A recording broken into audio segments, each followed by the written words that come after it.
Mírame, las marcas que dejaste en mi piel, temblando al ras del suelo otra vez. Quedó mi corazón, te volví a creer, me equivoqué. Hola, buenas noches gente, ¿cómo están? Bienvenidos a otro de Por Medio. Hoy vamos a conocer a un músico de la localidad que con tradición familiar, estudios, escenarios importantes, hasta giras internacionales, él ha podido aprender de grandes maestros, trabajó con referentes y hasta desarrolla sus propios proyectos. Desde Laguna Larga, para cualquier lado, hoy en De Por Medio, Franco Caco San Pablo. Ya mis lágrimas son mar, donde pueden naufragar tus mentiras y ya mis heridas son canción. Buenas noches, Franco, ¿cómo estás? ¿Cómo te va? ¿Todo bien? Muy bien. Bueno, primero que nada, agradecido de que hayas aceptado la invitación. Desde el primer momento que hablamos, tuviste muchas ganas de venir y, bueno, sabemos que tenés un calendario acotado, así que aprovechamos que estás acá. Sí, no, para mí un placer que me hayan invitado y bueno, siempre Laguna es mi pueblo amado y gracias por invitarme para contar un poco lo que uno hace y mimarme. Gracias. Si hablamos de música de la localidad, creo que no. Sos uno de los referentes que no puede quedarse afuera, dada la historia y tu trayectoria, ¿no?, con la música. Naciste acá en Laguna, venís de una familia musical, como me habías contado, tu abuelo violinista. Mi abuelo violinista y guitarrista de oído, no mucho menos. Claro, como lo dicen antes, viste, de oído, sin estudios. Sin estudios. Tu papá tocó el contrabajo con la orquesta de Victorino Pugliese. Exactamente, mi viejo, el que le decían el Pololo San Pablo, él tocó el contrabajo. En realidad, voy a hacer una breve reseña ahí de mi viejo. A mi viejo lo llaman porque le hacía falta un contrabajista y mi viejo no sabía tocar nada. Entonces le dijeron, che, necesitamos un contrabajista. Y se puso me contaba mi mamá que se puso a estudiar el contrabajo y después terminó saliendo con los... Pero con solo Victoria. se puso también. Solo. También de autodidacta. De autodidacta, exactamente. Franco, y decime vos, ¿cómo influyó esa herencia musical, esa impronta de tu familia de ir por la música en tu camino y en tu identidad como músico? Y mirá, mi papá, yo me acuerdo que escuchaba tangos y bueno, constantemente él escuchaba música. Mi hermana también. Teníamos como le llamaban antes, un tocadisco y pasaban música, entonces constantemente en mi casa había música sonando. Entonces, si bien yo no viví como conscientemente la época de mi viejo tocando, porque eso lo vivió más mi hermana, pero se ve que de alguna forma u otra influyó. Así que me parece que por el lado de mi familia fue eso, ¿viste? El hecho de haber música, el hecho de haber instrumentos, el hecho de mi hermana tocar. Mi hermana tocaba también la guitarra y inconscientemente creo que fue transmitido. No me enseñaron, pero el gusto por la música Claro, se lo fuiste absorbiendo. Absorbiendo, exactamente. Y vos, bueno, como decíamos, vos venís familia de músicos, ¿te gustaba cantar? Empezaste con la guitarra, pero también, por decirlo así, tu pasión era la percusión. Claro, yo empecé, a mí me gustaba cantar, me gustaba la música en general, me gusta todo, yo disfruto de todos los estilos, pero me gustaba cantar. Entonces, pero me gustaba la batería y yo decía, pero no veía bateristas cantantes. Entonces digo, tengo que estudiar guitarra. Entonces empecé estudiando guitarra. En realidad, como te conté, empecé estudiando batería cuando era muy pequeño. Habré tenido 10 años y fui 2 meses del Carlos Giorda.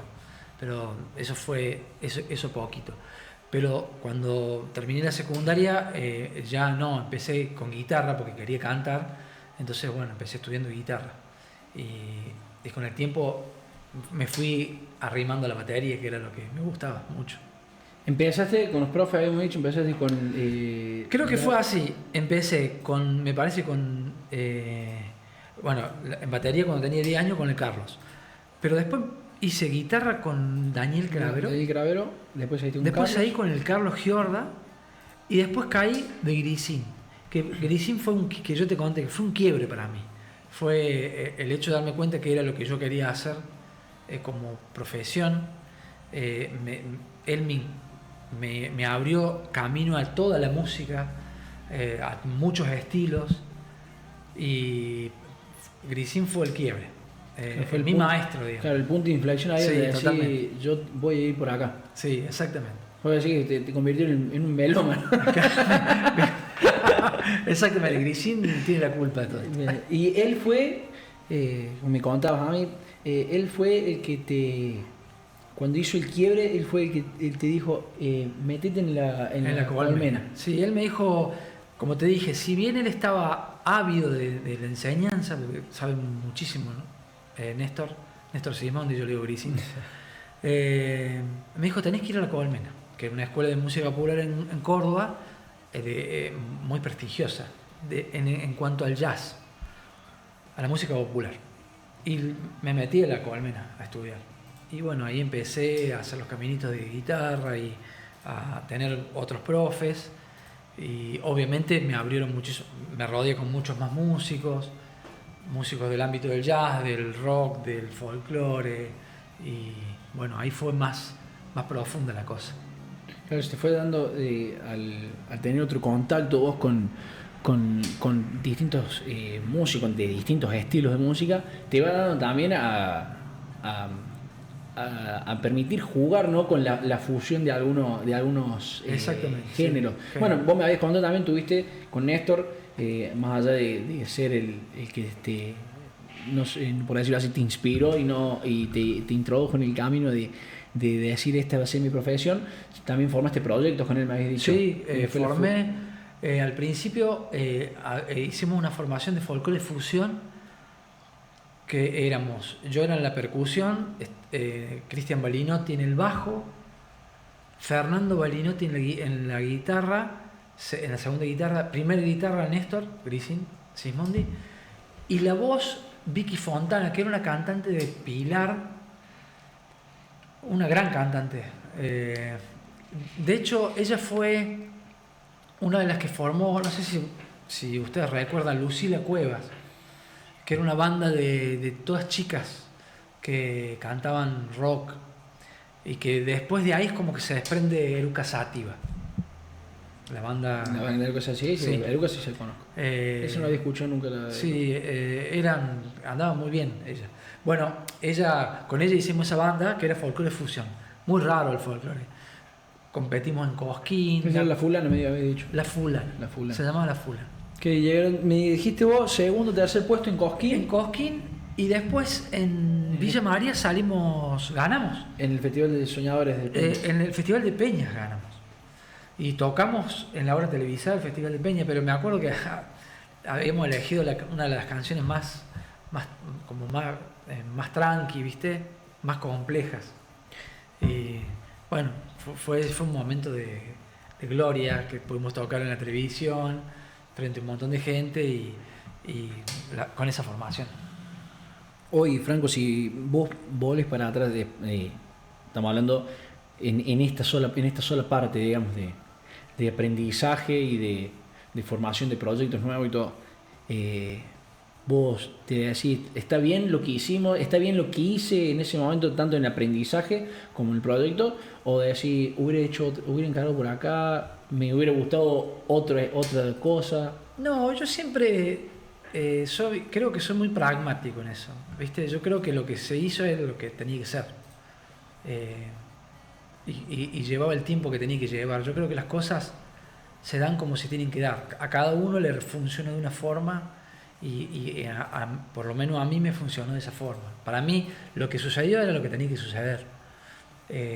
Pasé por esos lugares, una música mucho más no tan comercial, hasta que después me di cuenta que me gustaba la música comercial, por poner un rótulo, ¿no? Sí, por decir. Sí. Creo que si vamos a al caso, el querer dedicarse, el querer encarar por esta profesión y este oficio, creo que ya llega el punto que tenés que decir, tengo que hacer música comercial, allá de decir lo hago porque me gusta, lo hago porque lo siento y porque quiero, creo que llega el punto que tenés que hacer música comercial para poder. Exactamente. Igual hay como... cuando uno se dedica a esto, también tiene que saber que hay muchos escenarios. El jazz, que es una música, si bien es una música popular, pero no es una música tan escuchada como, qué sé yo, por decirte, el folclore. Uh-huh. Entonces, no podés pretender hacer jazz y llenar un River, por ejemplo. Sí. Entonces yo creo que los lugares, uno tiene que saber a dónde quiere estar.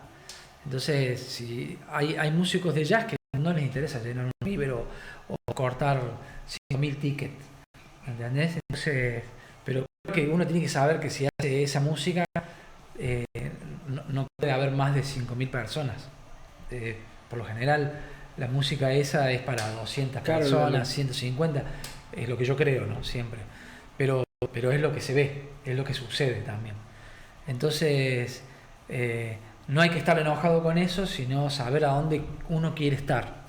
Sí, como decir, conmigo por decir con lo que yo quiero. Exacto. Es decir, no puedo pretender más de lo que... Si yo quiero esto, no puedo pretender más de lo que me puede llegar a dar. En ese momento nosotros hacíamos música, por así decirlo, como te dije recién, por poner un rótulo muy elitista, con mucho contenido, acordes raros, difíciles de por ahí, del común denominador entenderlo. Y fue una etapa también, una etapa de uno que estaba estudiando, y yo siempre me río porque... uno cuando estudia, viste, todo lo que venís estudiando lo querés llevar a lo que estás tocando, viste. Claro. Entonces a lo mejor estabas tocando una canción común y en la bata quería meter una afrocuba, que es un ritmo que no tenía nada que ver con la canción, pero como estabas estudiándolo, claro, lo querías poner ahí, viste. Eso era en ese momento. Ahora es como que la canción es lo que vos tenés que priorizar para mí. Vos, si sos batero o sos guitarrista, la reina de esto es la canción, y vos tenés que ser un sirviente de la canción, ayudar a que la canción sea más bonita de lo que es. Claro, no podés decir, por más que, como decís vos, quisieras imponer o darle el toque ese lo que vos venías aprendiendo, si no va con la canción para que la canción sea bonita. No, de hecho yo siempre, Samba para olvidar, la samba es hermosa y quien cualquiera la toque, la samba es hermosa. Sí, la samba es linda. La samba en sí. Después vos podés agregarle tu impronta para mejorarla, o a lo mejor para no dejarla tan linda, pero ya es linda. Claro, como que es algo... yo toco folclore y por ahí yo soy más de... Me gusta más y queda más linda la samba lenta, que por preferencia, no por gusto. Por ahí cuando voy a tocar a peñas, que hay gente que baila, hay gente que le gusta bailar la samba lenta y hay gente que me pide chacarera, gato, samba música, carpera. Claro, samba carpera, música digamos, más movida para bailarla. Está bien, pero yo... ¿Tu preferencia? Mi preferencia... y que siempre, decir, por lo menos en cada peña que me llamen para tocar, 2 zambas lentas voy a tocar porque es hermoso, sí. Porque a mí me encanta. A mí me gusta mucho la samba lenta, de hecho es muy bonita, es una canción romántica. Y yo cantando me ha pasado, y bueno, cuando tengo, por ejemplo, que se me sabe acompañar Maxi Piedra, y yo canto y él se encarga de tocar nomás, y sale una pareja bailando una samba lenta, es como que la peña se corta y somos la pareja y yo. Yo cantando y la pareja y me voy siguiendo la pareja baila. Es tremendo eso. Bueno, ahí está la conexión de la música. Pero muy profunda la música. Sí, totalmente. Y vos me contabas, Caco, que en el tema, volviendo al tema de estudios, que decís vos, ponerle tu impronta, todo. ¿Saliste en la Colmena? Sí. Mientras hacías conservatorio en Córdoba. Claro, hice el conservatorio en Córdoba un tiempo. Después, por cuestiones económicas, dejé el conservatorio de Córdoba. Obviamente dejé la Colmena. Hice 4 años en la Colmena y seguí en el conservatorio de Córdoba. Después dejé el conservatorio también en Córdoba y terminé en el conservatorio de acá, O sea, terminé mis estudios en el conservatorio de acá, pero como guitarrista. O sea, yo tengo el título de profesor de guitarra, no tengo el título de percusionista o de baterista. Y me dedico profesionalmente a la batería. A la percusión. ¿Cómo fue ese...? Bueno, vos te recibiste acá como guitarrista, pero a la vez también... Pero yo seguí estudiando batería, yo siempre hice clases particulares. Después, cuando venían por ahí bateros de Estados Unidos, de Latinoamérica, o de Europa, y daban clínicas, las clínicas, eso me contaba. y yo iba. O sea, obviamente tenías que pagar la clínica y tomaba la clínica. Y entonces ahí aprendías un montón, ¿viste? ¿Y hubo alguno así? Sí, Dave Weckl fue un batero tremendo, baterista muy zarpado. Después, uno también, Oscar Junta, que yo lo supe traer acá, que es un batero de jazz de Buenos Aires, pero tocó con Sandra Mianovich, con Nito Mestre también tocó. Es un batero de elite. Ese tomé clases con él y después tuve una pequeña amistad. De hecho es un montón que no charlo con él, pero tengo muy buena onda con él. Ese fue un batero que también me marcó. Y hablando de eso de marcar y todo, vos, mientras terminabas tu carrera, todo, supongo que en ese tiempo era donde vos estabas con tus proyectos ese de la fulana. Claro. Y había otro proyecto más que no me lo dije. Después la fulana, cuando se disolvió, se fue Vicky, la cantante, decidimos formar un proyecto que se llamó La Intrusa, creo que era. Todos nombres medio raros. Claro, porque era todo, queremos ser intrusos en el folclore, por ejemplo. Entonces hacíamos todas cosas de folclóricas, pero con tintes de jazz. ¿Entendés? Con acordes de jazz, con ritmos que por ahí yo le mezclaba a una chacarera, una afrocuba, como te dije recién. Entonces jugábamos con esas cosas. Después de la fulana hicimos La Intrusa, que éramos los mismos, menos con Vicky, y era todo instrumental. Pero eso duró poco, ¿viste? Fue un lapso. ¿Y cómo siguió en ese tiempo que ya estamos hablando tuya? Y habrá sido 20 algo, 25, 26, 27 años. ¿Cómo? Y vos venías, me imagino, encima de toda la vorágine de cruzarte, de estar estudiando distintos estilos y cruzarte distintos colegas de la música y tal, y por ahí compartir, buscar, sacar una cosa de sacar una cosa de aquello. ¿Cómo era el preparar, por ejemplo, el proyecto? ¿Cómo era el preparar, decir, las presentaciones, los ensayos? Se ensayaba mucho. Aparte, Néstor era un estudioso, entonces teníamos que estar a la altura de la situación. ¿Viste? Néstor era un tipo muy, muy estudioso, muy culto. Entonces nosotros teníamos que, si ensayamos un montón, los cortes, la cantidad de acordes que por ahí él tiraba para armar, ¿viste?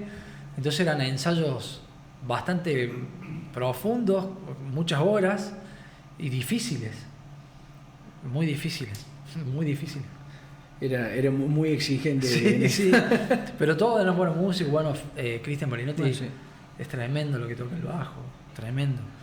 Bueno, Fernando también es un musicazo, ¿viste? Fernando Balinotti. Bueno, Fernando, por ejemplo, yo también me gustó una versión que hicieron ellos que la tienen grabada, no sé si la tendrán todavía en Instagram, que el proyecto de Camote Majó. Exactamente. Tiene una versión del Fantasma del Fantasma de Canterville y de Samba un Triste. No, Chacarera un Triste. Tienen esas dos versiones que le ponen ahora que así se mezcla con jazz, claro, tienen como esa impronta así que me llamó mucha atención, me gustó mucho eso. Sí, es muy interesante, digamos, para escuchar. Es interesante, sí, es interesante. Lo que pasa es que nosotros ya lo habíamos hecho claro, ya estamos hablando con Fer, ¿no? ¿Sí? Pues ahora que así me acuerdo de eso, y digo, mantuvo esa impronta de ese proyecto. Él siguió con ese impronta, digamos. Así que nada, buenísimo. Después, y después de eso, Caco, tuviste, voy a meterme ahí como para hacer un paréntesis, para mirarlo por arriba. Tuviste tu etapa de profesor, sí. Puedo presumir que fui alumno. Exactamente. ¿Qué fue, o sea, cómo fue eso de venir a decir, el músico que tiene que ver, porque ahora que me pongo, mira, estoy pensando ahora, fue como decirte, es como ver a Jack Black en escuela de rock. Claro, sí, sí. O sea, me lo imagino así, Sí. un tipo que se quiere dedicar a la música, que quiere profesionalizarse en la música, se mete a dar clases de música también, pero ¿cómo fue ese proceso y qué te dejó a vos para...? Eso fue para mí una enseñanza gigantesca. Yo ahí aprendí muchas cosas. Una de las cosas que más aprendí es que no me gusta dar clases. Bien. Porque en realidad la vocación de dar clases es tremenda. Ahí valoré lo que un docente común, puede ser de matemático, lo que es prácticamente ser padre de un montón de chicos, ayudarlos a transitar en la vida. Entonces, fue también una época de quiebre. Aprendí que no era lo que yo quería hacer, pero en ese momento necesitaba comprobarlo, a la vez necesitas trabajar, y el hecho de tocar la música por ahí era complejo, Claro. No era redituable. Creo que eso te da para decir. Creo que en este caso fue más redituable desde el aprendizaje, o sea, el sacarte más provecho del aprendizaje que lo de económico. Sí, por eso. totalmente. Para mí fue lo que aprendí ahí, como te digo, aprendí el profesional. Cuando vos te tenés que dedicar a la docente, tenés que tener vocación, porque no es la plata lo que te mueve, sino el hecho de ayudar. Entonces vos entendés y ves a los docentes trabajar, acarrear. Yo lo veo ahora tengo 2 nenes, 3 con María Luz, y vos constantemente tenés que estar ayudándolos, enseñándoles, y acá tenés 20, 25. Claro, nosotros siempre teníamos un curso como de 30, que no éramos tampoco, por decir, éramos un curso bastante complicado. Sí, doy fe de lo que digo. Era un curso bastante complicado que decía yo, hoy veo, y digo, mierda, había que carrera 30 monos así. Es tremendo. Y hay gente que tiene una vocación y da todo su amor y su servicio para el niño, o en este caso el adolescente. Eso a mí me marcó. Obviamente me dio la enseñanza que dije, yo no es a lo que me quiero dedicar, porque la verdad no sirvo para dar clases. No, creo que no sirvo.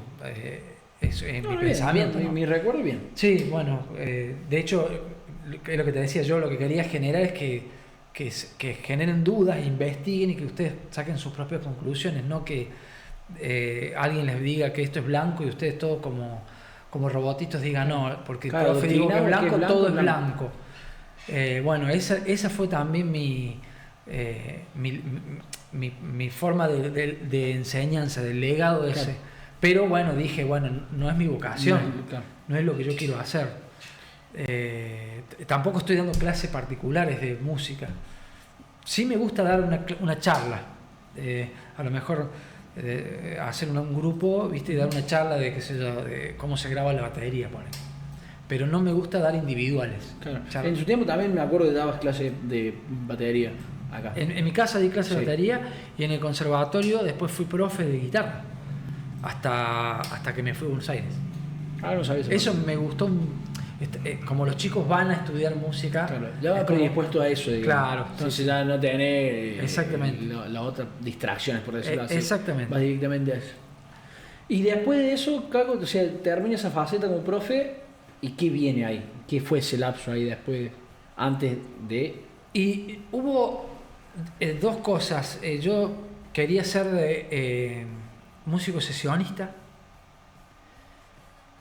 y después me cruzo con Marino Parvex, el Colo. Eso justo venía ahí. Y el Colo fue también una enseñanza muy grande, porque con el Colo quisimos armar un proyecto, y con el Colo aprendí un montón de cosas también, muchísimas. Sí, me contabas vos que fue como que te fuiste, por decirlo así, perfeccionando en el tema de grabación, producción, y te ayudó mucho, digamos. Muchísimo. Con la forma del Colo, porque tenía una forma muy particular para enseñar, era muy temperamental. Bueno, nosotros tuvimos los chicos de Manchuca acá, y bueno, Gaby también contaba que ellos en poco tiempo no sé si también será el caso, dice que él en poco tiempo habían llegado a tener una muy buena relación con Mariano, una conexión que él mismo decía que no la había tenido con bandas que hace 15 años que producía y que grababa.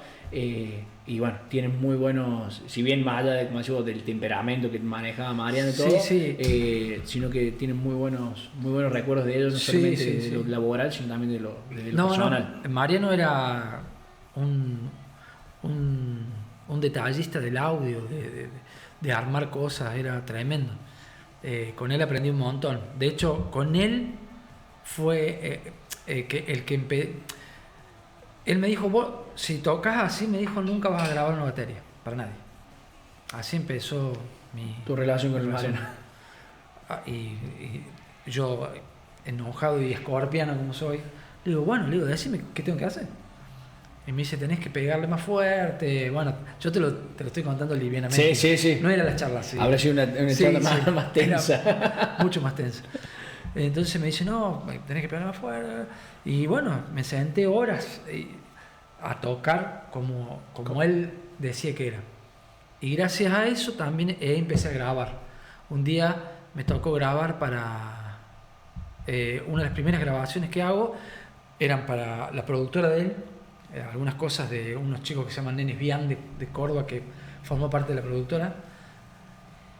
Algunas cositas de algunos artistas que él estaba produciendo acá. Y después un día al polaco. Hay una canción que se llama Amiga. El polaco, no Goyeneche, sino el polaco, el cantante de cumbia. Hay una canción que se llama Amiga, que se la dedica el polaco a la hija de Diego, a Diego Armando Maradona. Y esa canción la graba todos músicos de Buenos Aires y la bata la grabo yo. La grabé en Córdoba. Me acuerdo que viajamos con el Colorado, el Mariano, a Córdoba a un estudio y grabé la batería. Esa canción que sale en internet, la batería la grabé yo. Ese podemos decir fue el primer... Fue la primera cosa, por así decirlo, famosa, claro, que empecé a grabar. Y por ahí, si vos, por ejemplo, no me lo decías o no lo contabas así... Es que yo no me acuerdo. Ahora lo que hablamos de color y pasó eso, me acordé. ¿Te acordás? Claro, me dijiste que habías grabado por el polaco, para Ángela Leiva. Para Ángela Leiva grabé cuando ella hizo el programa de Soñando por Cantar o Cantando por un Sueño, no me acuerdo, de Tinelli.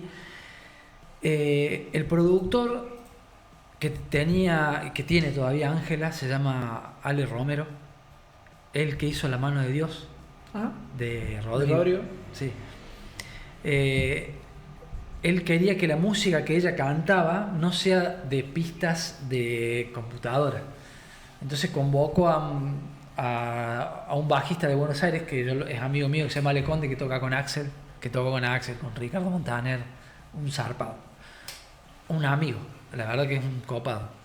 Con él hicimos algunas cositas juntos así. Convocó a otros músicos más y me convoca a mí para grabar la banda. Porque él conocía el Colorado y ya habíamos hecho algunos laburitos. Entonces me dice, che, yo quiero que la bata sea una bata real y grábala. Entonces ella cantó, no me acuerdo, una canción de Rata Blanca y una canción, no me acuerdo si de Cristian Castro. Y la bata grabada eran las mías. Las grabé yo en mi casa. Y después hiciste algo también para PT, como habéis dicho. Ahora en este momento los rancheros hicieron un dúo que todavía no salió la canción, que es una canción... Estamos teniendo primicia, gente. Como un vals que va a sacar en su PT en su nuevo disco. El cajón peruano se lo grabé yo. Y las voces de Menos Fernández las grabé yo. En mi estudio móvil, le digo yo. En mi estudio móvil. Ya ahora Caco está... Bueno... has tocado con Gustavo Cordera, con León Gieco, con Intemestre, con los rancheros también. ¿Qué se siente decir, por decirlo así, años atrás, tipo con los que vos escuchabas la versión, escuchaba los rancheros, escuchaba a León Gieco, y hoy en día los tenés a la par ahí trabajando en grabación y en show? Sí, fue muy loco. Lo primero fue el Cordera, cuando el batero no podía tocar, no me acuerdo qué fecha fue, me llama el pianista y me dice, necesito que reemplace al batero de Gustavo Cordera. Nada, no lo pude creer. Yo dije, sí, claro. Me tuve que aprender, no sé, 20 canciones, 25. Y bueno, fue lo primero, así como un shock, ¿viste? Porque nada, de conocerlo y de escuchar sus canciones, tocar las canciones de él, fue un shock, ¿viste? Con lo de Nito es muy particular porque, bueno, Nito es sui generis, es la historia del rock nacional. Y fue muy cómico eso porque si se puede cuento un poquito la historia, cómo me llama Nito. El pianista, que es el que es un productor de Buenos Aires, que siempre me llama para distintos laburos, el pianista Manu Pineda, el laburo para Chano, para Daniel Herrero, para Leo García, para Gustavo Cordera, que de hecho él me llama para tocar con Gustavo Cordera. Él también está tocando con los rancheros.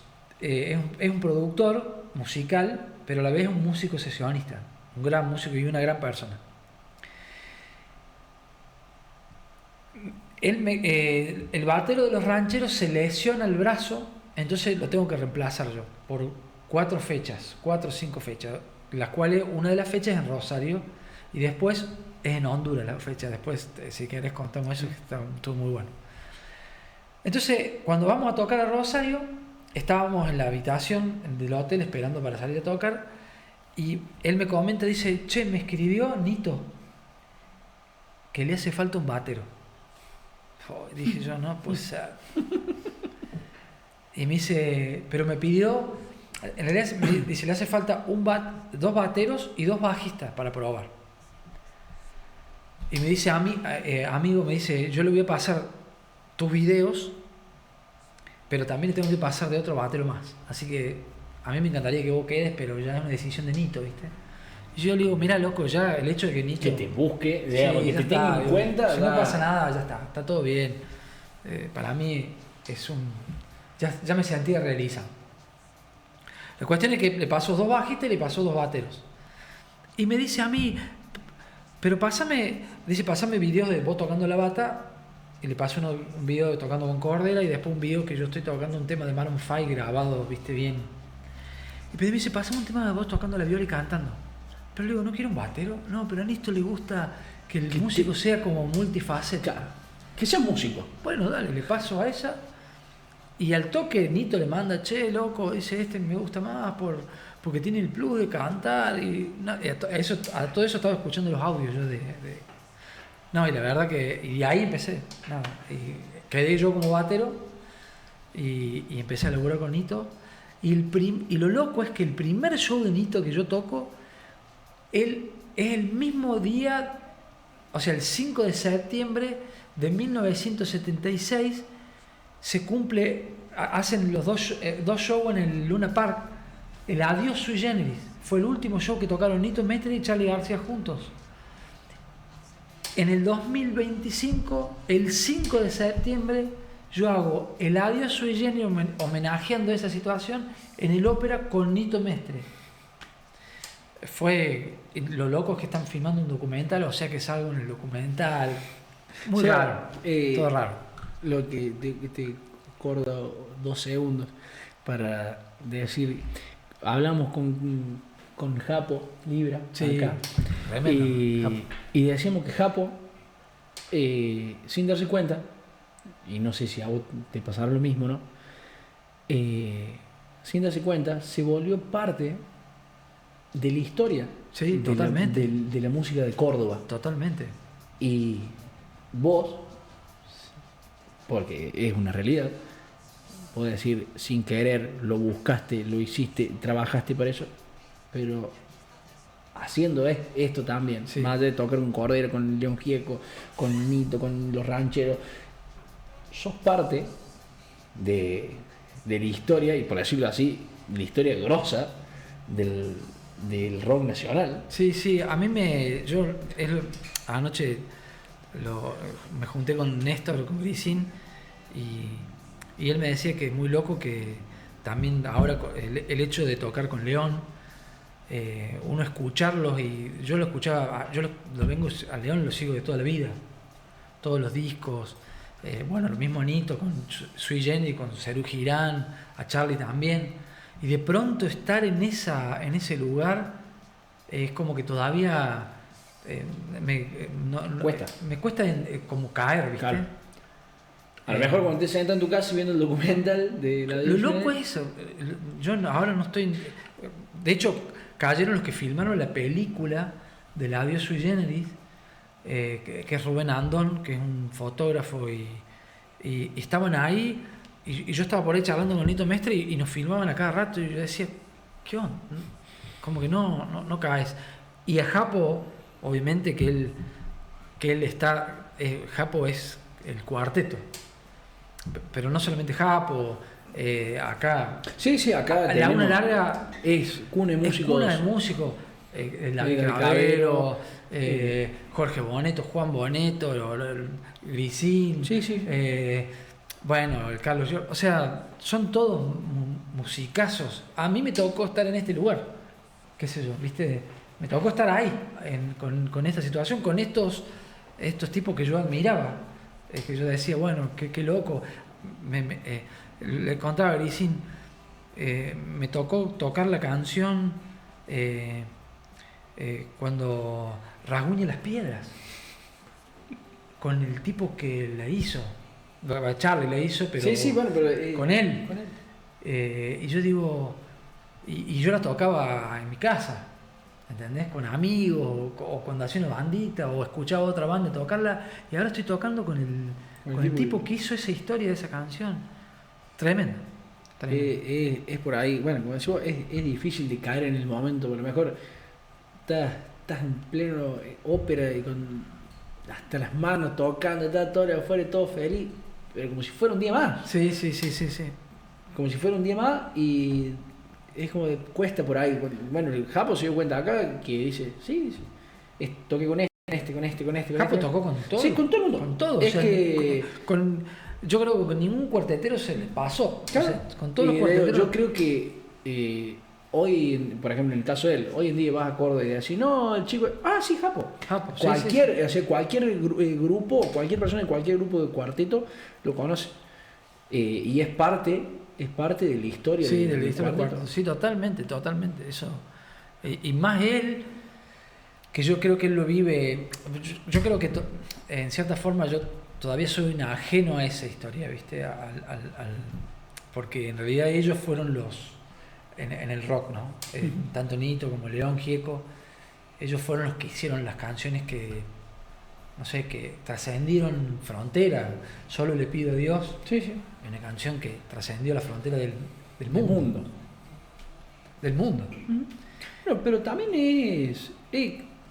creo que va un poco de la mano también un poco con el ego, pero de creérsela, de decir, no, trabajé, me esforcé y estoy acá, y quiera o no, vos decís, sí, Nitro y León hicieron las canciones que trascendieron, sí, pero hoy día estás con ellos, tocando sus canciones en show para miles y miles de personas de historia. Sí, eso es lo que te vuelvo a repetir, lo hablaba con los chicos, o sea, es muy loco porque hay canciones icónicas que marcaron un cómo es, y uno estar tocándola con los mismos dinosaurios del rock. Es raro. Y yo que fui a Buenos Aires como obviamente a prepararme como sesionista y a hacer esto, y de pronto estar ahí es raro, ¿viste? Es raro. Lo disfruto, lo vivo y lo trasciendo, ¿viste? Lo vivo y lo transcurro el momento, ¿viste? Así que nada, es muy loco eso. Estaría bueno por ahí, uno, como te digo, por ahí no se da cuenta, pero estaría bueno poder tener esa programación de decir, voy, y acá me detengo y disfruto todo lo que estoy pasando. Porque por ahí, con esa vorágine, no se llega a disfrutar al 100%. Claro, no, por ejemplo, cuando lo último que hicimos ahora con Nito y León fue el 6 de diciembre en el Auditorio Belgrano en Buenos Aires, Y yo emprendí viaje para acá porque ya había quedado de venir a visitar a mi mamá y a mi familia. Y nada, en ese momento, viste, estábamos con León y con Nito tocando y caí cuando llegué acá, porque en ese momento el nerviosismo de que salga todo bien, de que nada, viste, que uno quiere que salga todo perfecto, pero nada, ahora es como que empiezo a digerir todo lo que pasó en el show, que estuvo buenísimo. Sí. Y después a todo esto, o sea, mientras todo esto, viene lo que te abre todas las puertas, que es, creo que lo que te abre todas las puertas, perdón, capaz que estoy generalizando mucho, que es el trabajo en los rancheros. Sí, en realidad el trabajo de los rancheros me da la posibilidad de trabajar. A mí... Ahí estamos, ahí venimos con los rancheros. ¿Eso en Honduras? Eso fue en Honduras, en Pedro Sula, exactamente. Ese fue mi segundo show tocando como batero en Honduras. Pero vos no arrancaste como batero. No, yo laburo como stage para ellos y como jefe de escenario. Así que ese fue mi segundo show cuando Ricky González, el baterista de los rancheros, tocó con Andrés Calamaro en los primeros shows. Ricky es un grosso y un gran tipo también. Él es el batero actual de los rancheros y es como el por así decirlo, el dueño con Meno y Julián de los rancheros. Ellos son los que comenzaron los rancheros. Y otro hombre más que no me acuerdo cómo se llama, que era guitarrista, que bueno, lamentablemente enfermó y no está más. Por eso entró Manu y Sergio ahí, que se los veo en la foto. Y vos me decís, empezaste trabajando como stage y después te volvés el jefe de escenario, jefe exactamente. De Cuando van a tocar a algún lado, yo soy el que le ayuda a armar todo lo que pasa en el escenario y con las pistas, porque también, bueno, ustedes saben que la música también tiene algunos agregados de instrumentos por computadora, ¿no? Claro, que van con la pista, digamos. Claro, exactamente. ¿Y qué? Vos entras, me pregunto de la ignorancia, ¿no? Vos entras como stage a ayudar, por decirlo así, en el armado de las cosas. Exactamente. Y después te vas ganando el puesto, te vas ganando el lugar a jefe de cosas. Claro, ¿Cómo se hace? Porque al principio yo no era obviamente el jefe de escenario, había otro. Y con el tiempo me lo fui ganando por hacer las cosas bien, ¿viste? No sabía hasta que empecé a manejar un poco el idioma de ser jefe de escenario y me lo fui ganando con el tiempo. Y después de pasar a ser, como se dice en la jerga, un plomo, sigo siendo un plomo, pero a la vez, qué sé yo, si pasa esto con el tema de los videos, yo sé cómo se maneja, claro. Me llaman a mí o hasta hay veces no puede ir el sonidista y no te digo que manejo la consola de sonido, pero me voy con el sonidista. Claro, estás ahí. Está ahí y le digo, mira, no, fíjate, acá corta, acá hago como... Ahora son un plomo con decisiones, por decirlo así. Claro, un plomo con decisiones. Por decirlo, hablando así mal y pronto. Exactamente. Che, Caco, y contame del show, de cómo se da, que te enterás que de las 4 fechas que tenés que tocar con los rancheros, una es en Guatemala. Una en Honduras. En Honduras. Bueno, nada, había 4 fechas, una en Rosario, que fue la primera que te conté, y la segunda en Honduras. Me encantan los aviones, pero le sigo teniendo miedo, no perdí el miedo. Y yo con ellos conocí los aviones grandes, ¿viste? De línea para volar. Y pedí a la vida que de golpe no me pasara que tuviera que viajar 7 horas. Entonces teníamos vuelos a Misiones, a Córdoba, y el más lejos fue a Perú, que laburaba como stage, y después del tiempo salta este vuelo a Honduras. Y la verdad que, nota de color el vuelo. Lo lindo de Honduras es que fuimos a tocar a dos lugares. Uno se llamaba San Pedro Sula que es el lugar ese. De la foto. Y el otro se llama Santa Rosa de Copán. Honduras está abajo de México, en un clima cálido, tropical. La verdad que nos recibieron como si fuéramos los Rolling Stones. Firmamos autógrafos, nunca firmé tantos autógrafos en mi vida. Y después firmamos remera, nos hicieron nota periodística, nos dieron la llave de la ciudad. O sea, sos dueño de... Si yo voy a Honduras, a ese lugar, el alcalde, porque allá no hay intendente, el alcalde me recibe como si fuera Mick Jagger. Mick Jagger. Pero muy lindo, muy lindo. Teníamos todo, nos regalaron café, nos regalaron... ellos laburan mucho con el tabaco y el café. Nos regalaron café y habanos. Qué lindo, ¿no? Que la música, que las puertas que te abre, la gente que te hace conocer, porque, bueno, lo que decías, que decías de Manu, de Mariano, y de toda la gente que fuiste conociendo en el transcurso, toda buena gente con la que te has cruzado. Gente de un corazón gigantesco. Y bueno, más allá también, o sea, de esa buena gente, de muy buen corazón, todo, de decir, darte la vida y la música, la posibilidad de tocar con gente que vos estás sentado en tu casa escuchándola, que son historia del rock nacional, son historia de distintos géneros, y de así hoy en día estoy al lado de ellos tocando. Y sobre todo, una de las cosas que está buenísima es conocer, ¿viste? Conoces otra cultura. Conoces hasta sin ir más lejos, acá en misma Argentina, cuando vas a Catamarca o a Mendoza o a Misiones o a un pueblito de Misiones, conocer la idiosincrasia de la gente, también uno va conociendo qué come, cuáles sus ritos. Eso la verdad que está bueno. Eso era una de las cosas que me interesaba también y lo estoy transitando. Te va culturizando un poco más. Sí, va abriendo mucho más el abanico de cultura, digamos. Sí, tremendo. Que encima acá en Argentina es bastante amplio. Sí, tremendo. Argentina tiene de todo. Todo. El otro día fuimos con los rancheros a Capiobí, una ciudad de Misiones que está, no sé si a 300 kilómetros de Posadas. Y también festejan ellos la Navidad y la verdad que estuvo buenísimo ir, nos regalaron yerba. Bueno, obviamente la cultura es la misma que nosotros tenemos, el mate y esas cosas, pero bueno, como nosotros somos un crisol de razas, viste, vos te cruzás con todo ese crisol de razas. Es que es increíble cómo se hace notorio la diversidad que hay acá en Argentina. Solamente por decirlo así, cruzar...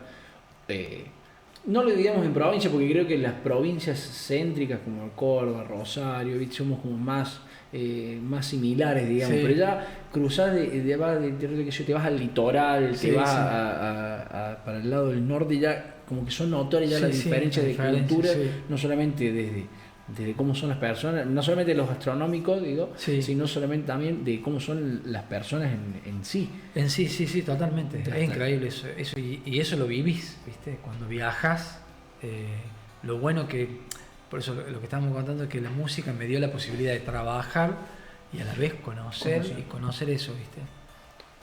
Y más allá de tantos proyectos, por decirlo así, ajenos, de proyectos de terceros,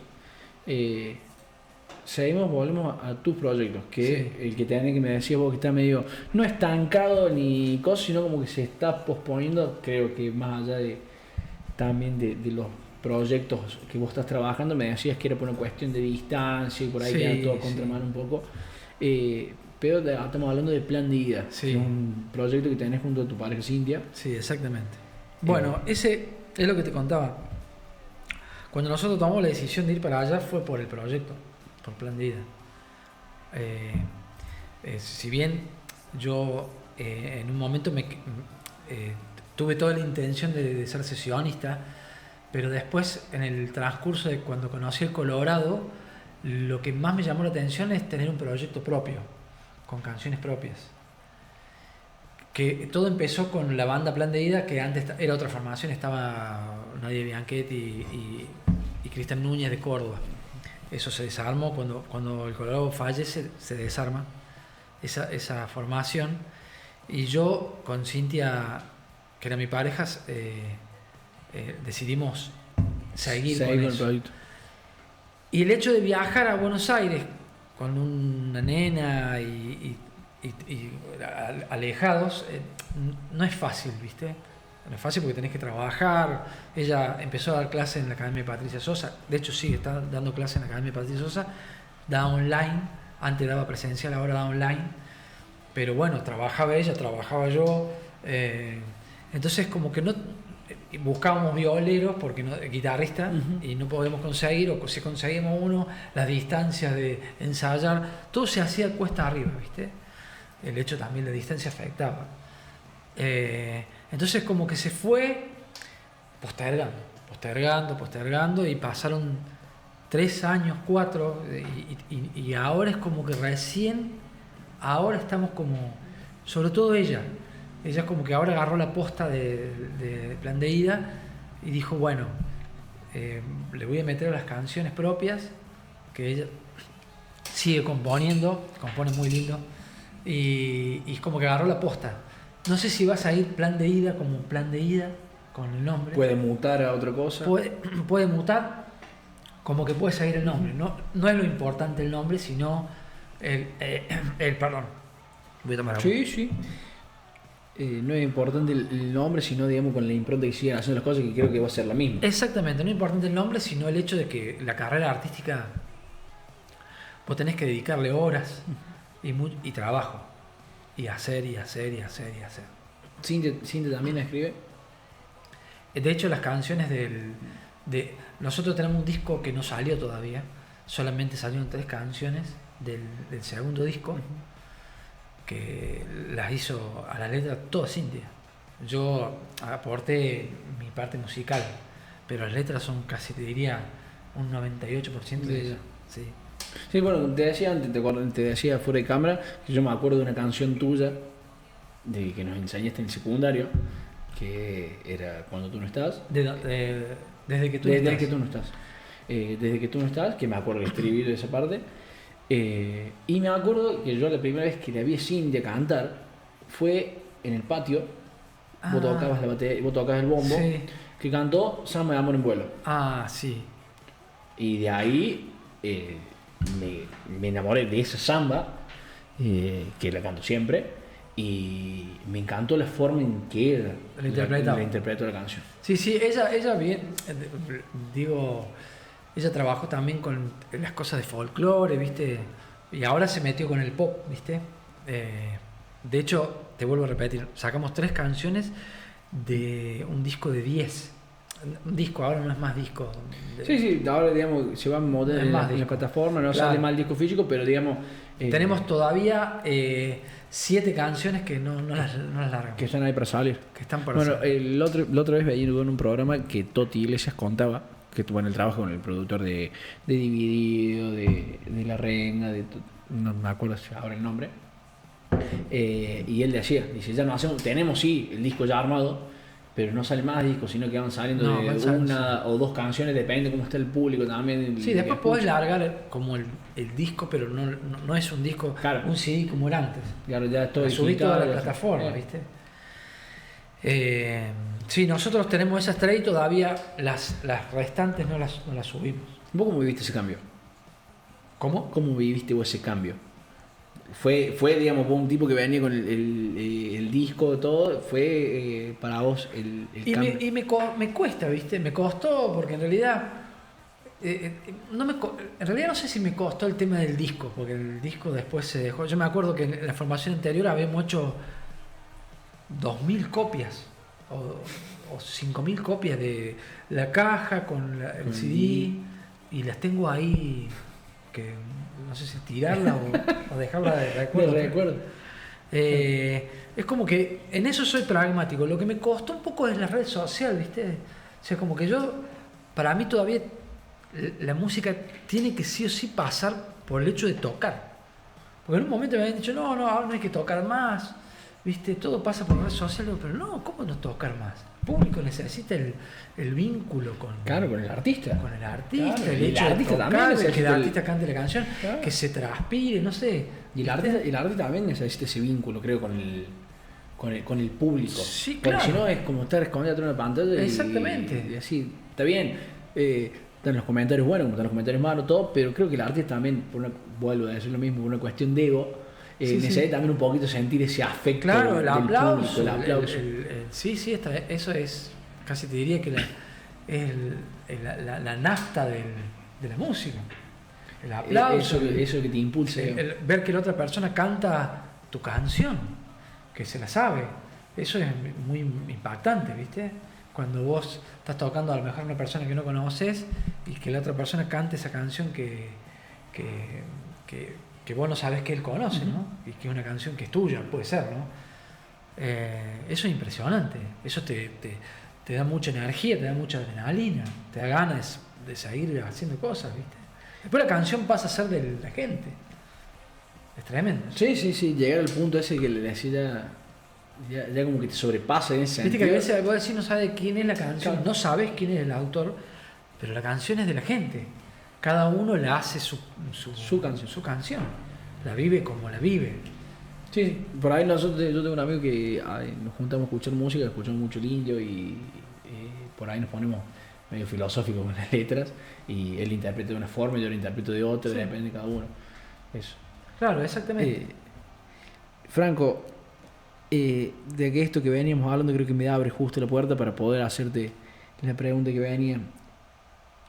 Ya después de todo lo transcurrido, todo el camino ya hecho, si te pones a hilar fino, por decirlo así, ¿qué es lo que busca transmitir Franco San Pablo con su música? Qué pregunta, ¿eh? Yo creo que sería egoísta si yo digo algo. Capaz que cada persona tenga que... Porque la música es como venimos diciendo recién, cuando uno hace una canción y la canta, la canción, la persona que la recibe la hace propia y le pone su amor para donde quiera. Hay canciones que, no sé... Y me parece que transmitir la pasión, pero después, si yo tuviera que decir algo, creo que sería egoísta, no sé. Amor, pasión, que le llegue a alguien, una emoción. Vos lo interpretás y que la persona Sí, sobre todo una emoción, viste que a vos te llega una canción o te hace llorar o te da alegría o te recuerda algo. Yo creo que eso, que cuando uno hace una canción y la toca y la ejecuta y otra persona la escucha, que a la persona le llegue la emoción y que le haga vivir un momento grato no sé, eso creo que el objetivo de uno es eso. Ese es el objetivo, sí. Qué lindo. Y Franco, ¿qué es lo que se viene ahora para vos? ¿Qué en temas proyectos, tema familia, qué es lo que prepara ahora o qué tenés visto vos de acá adelante? Bueno, como proyecto, estoy como en un stand-by con mi banda. Ya lo hablé con Cintia. Es como que con todo lo que pasó me puso en un lugar de pausa. Pero nada, es como una llama que no se apagó y que está ahí. Que en un momento si alguien sopla se hace un incendio. Si se abre la llave, Sí. Eso, con plan de vida, me pasa eso. Y como sesionista, el año que viene hay proyectos, bueno, con Nito sigo. Con Nito, de hecho, él tiene un proyecto para el año que viene que no... Dijimos que iba a quedar. Sí, no quiero decir nada, pero seguir tocando con él. Y bueno, mi familia viviendo en Buenos Aires, siguiendo el amor que tengo por mis hijos. Esos son mis proyectos, digamos, a corto y a largo plazo. A corto y a largo plazo. Bueno, Franco, te agradezco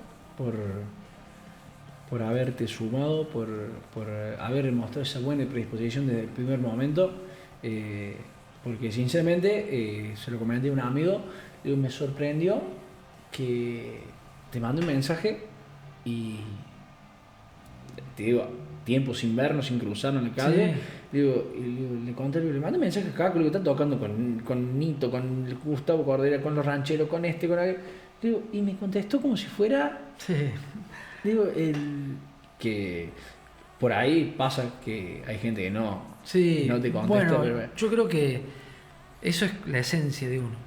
Yo no sigo siendo Franco San Pablo, Caco, de la una larga, y con mi amistad. Yo creo que eso no se pierde así toque con Mick Jagger, porque no lo vivo de esa forma, y no lo consigo de otra forma. Sigo siendo un ser humano más, nadie es más importante que nadie, somos todos iguales, somos todos seres humanos o insectos. Y nada, sigo siendo esa persona, con mis defectos, mis virtudes, todo. Bueno, para mí es un placer, y agradecerles porque es un placer estar en mi pueblo y que me hagan una nota, y se lo agradezco muchísimo. Yo amo la una larga, la amo con todo mi corazón, por más que sea un bonaerense, sigo añorando mi pueblo. Te decíamos que no podía estar lejos de la Ruta 9. No puedo estar lejos de la Ruta 9. La Ruta 9 es como un hilo que me ata a mi pueblo. A la gente que yo conozco, ¿viste? Hay gente que no conozco. Bueno, ya te lo dije antes y voy a hacer una pequeña reseña. Mis amigos, Licín, Potrillo, los dos Potrillos, Manteca, son esa gente que, bueno, de mi familia también, son esa gente que te enseña día a día, que te dan amor, así no sea diciéndotelo, juntándote como un asado, retándote. Eso. Lo agradezco a ustedes que me hayan permitido hablar acá en el programa. Te decía, creo que si hablamos de música, decimos de labor larga, cuna de músicos, no podemos dejarte afuera ni mucho menos de dar la posibilidad de poder contarle a la gente quién es Franco San Pablo, quién es Caco, cómo empezó, qué proyectos tiene, qué hace, dónde está. Sí. Porque hay gente que dice no te veo más y dice Caco hace años que no lo veo, y es, como te digo, un placer tenerte acá, agradecerte que estés acá y agradecerte que me hagas ver que por más lejos que se vayan las personas y por más proyectos y fama que pueda llegar a tener, hay gente que no cambia. No, el que cambia es porque la esencia no era la esencia, nunca fue así. La esencia no se cambia, la esencia de la persona, la profundidad, la sencillez. Yo lo viví perdón que me extienda un poco, con León Gieco. El León parece una persona que vos así te sentás con él y charlas como si fuera, y nunca te hace sentir que es León Gieco, que claro, no podés tocarlo, que no podés hablar, nada que ver. Y eso es la persona. Es un tipo que nació en Cañada de Rosquín, un santafesino, y compuso La colina de la vida en un gallinero. ¿Sabías eso? La colina de la vida, una canción tremenda, la compuso en un gallinero, en San Juan, creo. ¿Y cómo terminó un gallinero? No sé, él cuenta la historia, yo no recuerdo muy bien, pero nada, fue muy cómico porque es una canción icónica. Sí, pero que te esté contando León Gieco que la escribió en un gallinero. Y la escribió en un gallinero. Así como lo escuchas, tremendo. Después hay anécdotas de Nito que bueno, quizás sea para otro momento. Sí. Podemos repetir, claro. Vas a estar invitado para otra sección que tenemos preparada. Perfecto, a mí me encanta. Así que, bueno, te agradezco a usted, a los dos. Muchísimas gracias. En serio. Gracias a ustedes. Gente, esto fue otro de por medio. Hoy tuvimos el placer de tener a Franco Caco San Pablo, como lo conocen acá en La Una, un bonaerense que no pierde su corazón lagunense. Gracias por estar con nosotros y nos vemos en el próximo de por medio.